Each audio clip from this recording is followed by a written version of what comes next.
Bismillahirrahmanirrahim. Assalamualaikum warahmatullahi wabarakatuh. Saya Lucy Indrayanti, CGP Angkatan 7 Aceh Besar dari Sekolah SMP Swasta Islam Al-Falah. Pada video ini saya akan menyampaikan demonstrasi kontekstual pada modul 1.1 dengan topik pendidikan yang berpihak pada murid. Ki Hajar Dewantara menjelaskan bahwa tujuan pendidikan yaitu menuntun segala kodrat yang ada pada anak-anak agar mereka dapat mencapai keselamatan dan kebahagiaan yang setinggi-tingginya, baik sebagai manusia maupun sebagai anggota masyarakat.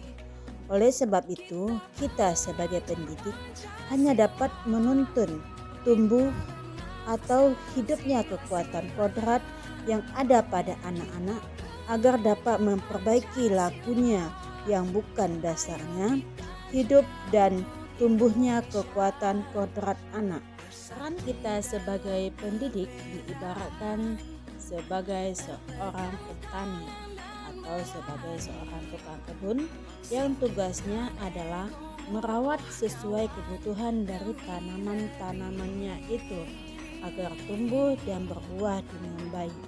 Tentu saja beda jenis tanaman, beda perlakuannya. Artinya bahwa kita seorang pendidik harus bisa melayani segala bentuk kebutuhan metode belajar siswa yang berbeda-beda, itu yang beradaptasi kepada anak.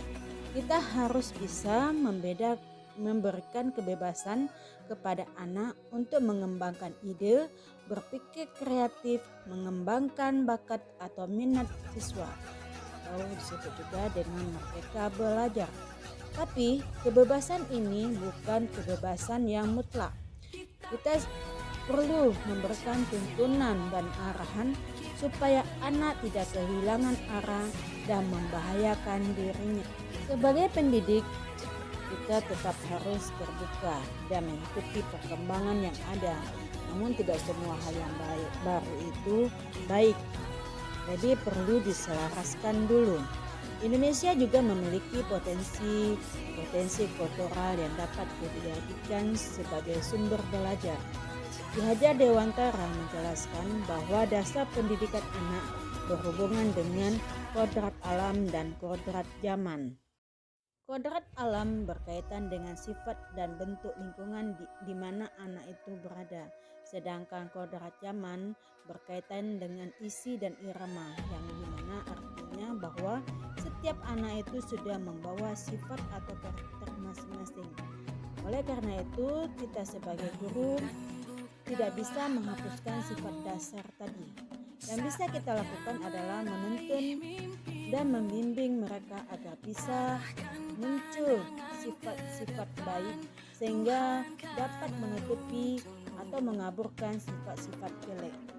Sebagai seorang pendidik, kita juga harus membekali keterampilan kepada siswa-siswa kita sesuai zamannya agar mereka bisa hidup, berkarya, dan menyesuaikan diri dalam konteks pembelajaran dengan kecakapan abad 21. Budi pekerti merupakan bagian yang tidak terpisahkan dari pendidikan dan pengajaran. Sebagai pendidik, kita juga harus memberikan teladan yang baik bagi siswa-siswa kita untuk mengembangkan diri mereka. Jadi yang bisa dapat kita lakukan adalah kegiatan-kegiatan pembelajaran di sekolah untuk meningkatkan nilai-nilai